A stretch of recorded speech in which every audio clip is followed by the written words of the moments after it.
Assalamualaikum warahmatullahi wabarakatuh. Selamat pagi, salam sejahtera bagi kita semua.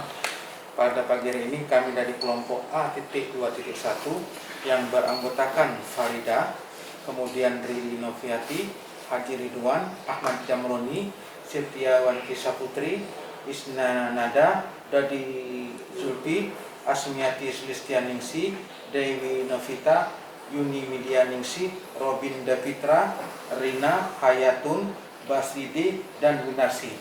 Kami dari kelompok A.21 ini akan mempraktekkan cara pemberian oksigen kepada pasien. Adapun definisi pemberian oksigen adalah sebagai berikut. Pemberian oksigen sebagai intervensi medis untuk berbagai keperluan baik akut atau kronis. Dengan meningkatkan suplai oksigen ke paru-paru, maka akan meningkatkan ketersediaan O2 ke jaringan. Adapun tujuan dari oksigenisasi yang pertama adalah membantu menambah kekurangan zat asam atau O2, yang kedua membantu kelancaran metabolisme, yang ketiga sebagai pengobatan atau terapi, dan yang keempat adalah untuk mencegah hipoksia. Kesimpulan dari pemberian oksigenisasi pada pasien yaitu oksigenisasi ini merupakan metode pengobatan dengan oksigen. Untuk mengatasi kondisi tertentu, pemberian oksigen ini dapat dilakukan menggunakan selang yang ditaruh di depan hidung, sungkup yang menutupi hidung dan mulut, atau ruangan dengan tekanan oksigen yang tinggi. Terapi oksigenisasi umumnya diberikan bila kandungan oksigen dalam tubuh berada di bawah batas normal. Kadar oksigen normal dalam darah agar tubuh dapat berfungsi optimal adalah 95-100%. Kadar ini dapat dihitung menggunakan alat pulse oximeter. Jika kadar oksigen dalam darah menurun hingga di bawah 90%, fungsi organ dan jaringan tubuh akan ikut menurun sehingga dapat menyebabkan gangguan kesehatan. Kondisi yang membutuhkan oksigen, yang pertama itu pasien dengan hipoksemia, yang kedua penyakit paru obstruktif kronis atau PPOK, yang ketiga serangan asma. Yang keempat pneumonia paru, yang kelima bayi prematur, yang keenam sleep apnea. Tujuan dari oksigenisasi adalah agar kadar oksigen di dalam tubuh tercukupi sehingga fungsi organ berjalan dengan lancar. Assalamualaikum warahmatullahi wabarakatuh. Saya Rina. Saya akan sedikit menambahkan tentang proses oksigenasi, di mana saluran pernapasan itu sendiri terdiri dari rongga hidung, faring, laring, trakea, bronkus, bronkiolus, dan alveolus. Mula-mula udara masuk melalui rongga hidung, melewati nasofaring menuju ke glottis, lalu menuju ke trakea dan bronkus. Lalu dari bronkus menuju ke percabangan bronkus yang disebut dengan bronkiolus. Udara tersebut berakhir di ujung bronkus berupa gelembung yang disebut dengan alveolus. Saat pernafasan itu sendiri terjadi, terdapat dua fase, yaitu fase inspirasi dan fase ekspirasi. Di mana fase inspirasi itu adalah merupakan berkontraksinya otot tulang rusuk sehingga mengakibatkan dada mengembang. Akibatnya tekanan di dalam rongga dada lebih kecil daripada tekanan di luar, sehingga udara di luar yang kaya akan oksigen masuk ke rongga dada. Sedangkan fase ekspirasi itu sendiri adalah fase relaksasi, atau kembalinya otot antara tulang pernapasan.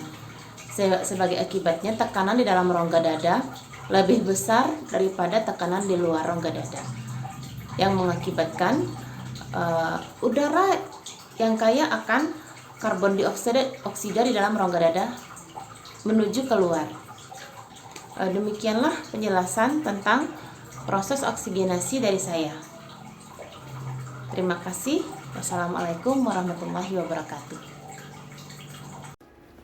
Metode pemberian O2, kadar yang dihasilkan tergantung pada besarnya aliran dan volume pidal pernapasan pasien. Kadar oksigen bertambah 4% untuk setiap tambahan 1 liter per menit oksigen. Sistem aliran rendah. Aliran rendah, konsentrasi rendah. Kanul binasal. Kanul binasal 1-6 liter per menit dengan tekanan O2 24-40%. Kanul binasal 4 liter sampai 4 liter per menit.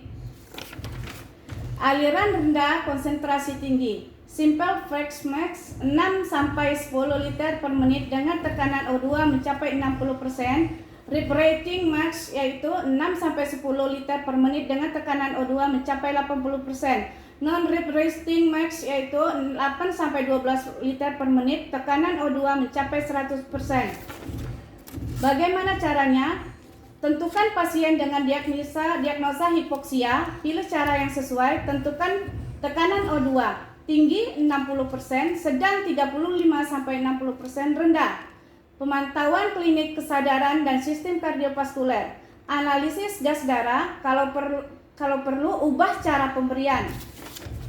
Untuk memantau keefektifan pemberian oksigen dan membantu titrasi konsentrasi oksigen, inspirasi tekanan O2 dapat dengan pemeriksaan invasif, yaitu analisa gas darah, tekanan O2 dan SaO2, dan cara non-invasif dengan alat oximetri denyut pulse oximetry.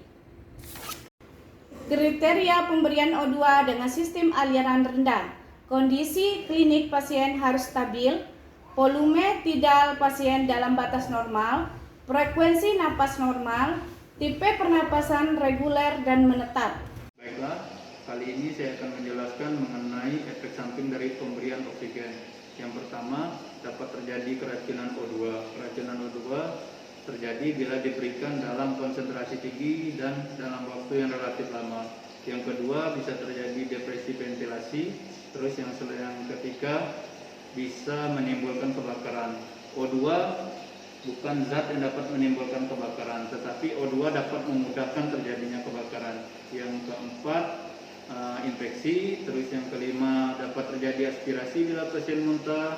Yang keenam, dapat terjadi penumpukan CO2. Terus yang terakhir, bisa terjadi barotrauma atau cedera yang timbul karena perubahan tekanan udara secara mendadak. Demikianlah penjelasan efek samping dari pemakaian O2. Pada sistem oksigenasi itu terdapat beberapa penyakit yang terkait sistem tersebut. Salah satunya yaitu gagal napas. Gagal napas ini merupakan kondisi kegawat daruratan medis yang terjadi akibat adanya gangguan pada sistem pernapasan, sehingga menyebabkan kekurangan oksigen pada tubuh kita. Nah, biasanya pasien yang mengalami gagal napas ini itu ditandai dengan adanya napas cepat atau sesak napas. Kemudian dia sering mengeluh dada yang berdebar-debar. Kemudian adanya batuk yang berkelanjutan atau batuk terus-menerus disertai bunyi napas tambahan seperti stridor, wheezing. Kemudian biasanya pasien juga mengeluh sering merasa lelah atau lemas. Nah, pada kondisi gagal napas ini, itu artinya sistem pernapasan itu dia gagal dalam melakukan fungsinya. Artinya apa? Sistem pernapasan yang normal atau yang adekuat, dia bisa melakukan fungsinya secara adekuat juga. Dia bisa melakukan proses ekspirasi dan juga inspirasi tanpa melalui alat bantu. Tapi karena dia mengalami kegagalan itu tadi, jadi sistem pernapasan tersebut tidak mampu menghirup oksigen sesuai dengan kebutuhan tubuh dan juga tidak mampu untuk menghantarkan oksigen tersebut ke dalam darah. Sedangkan karbon dioksida yang seharusnya dikeluarkan melalui proses ekspirasi, karena sistemnya itu gagal, jadi karbon dioksida itu lama-kelamaan dia akan menumpuk di dalam tubuh. Nah, akibatnya apa? Ketika karbon dioksida itu lama-kelamaan numpuk, maka karbon dioksida tersebut akan berubah menjadi racun, yang mana racun tersebut akan merusak seluruh jaringan tubuh, seperti merusak paru-paru itu sendiri, merusak hati, merusak organ tubuh jantung, dan juga organ tubuh yang lainnya. Nah, apabila kondisi seperti ini tidak segera ditanganin atau didiamkan saja, maka akan berakibat fatal, bahkan bisa menuju ke kematian.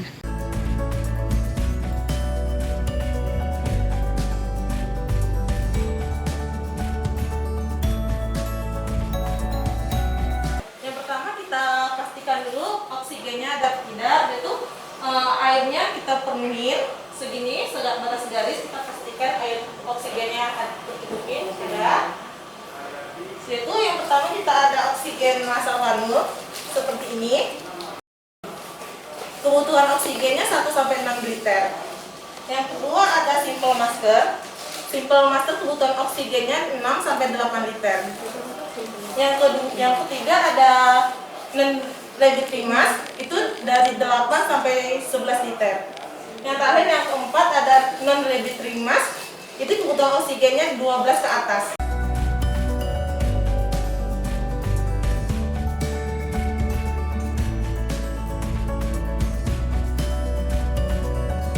Selamat pagi Ibu. Perkenalkan, saya Dewi. Saya adalah perawat yang bertanggung jawab dengan Ibu pagi ini. Apa sekarang yang dikeluhkan Ibu atau yang dirasakan Ibu? Susah. Ya. Ya.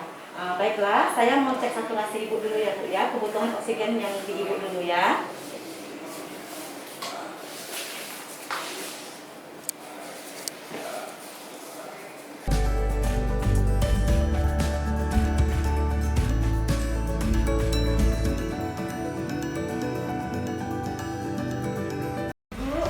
Tadi keluarnya susah kan? Bentar Bu ya, kita ukur dulu kadar oksigen yang masuk ini ya. Oh, ternyata kadar oksigen Ibu itu cuma 90. Jadi, sebaiknya kita menggunakan oksigen simple mask. Bentar ya.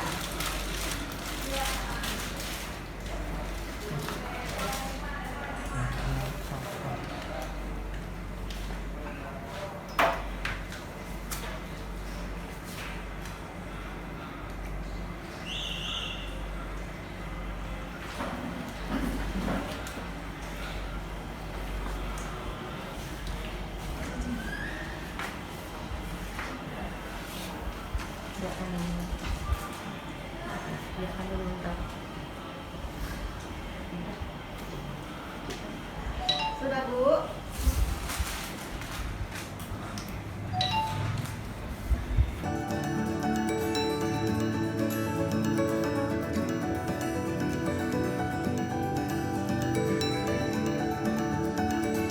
Baik Ibu, setelah dipasang oksigen, bagaimana perasaan Ibu sekarang? Apakah masih susah?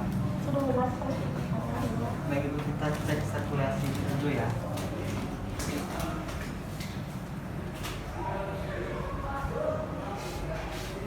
Baik Ibu, ternyata sirkulasi Ibu sudah 99, ini sudah bagus.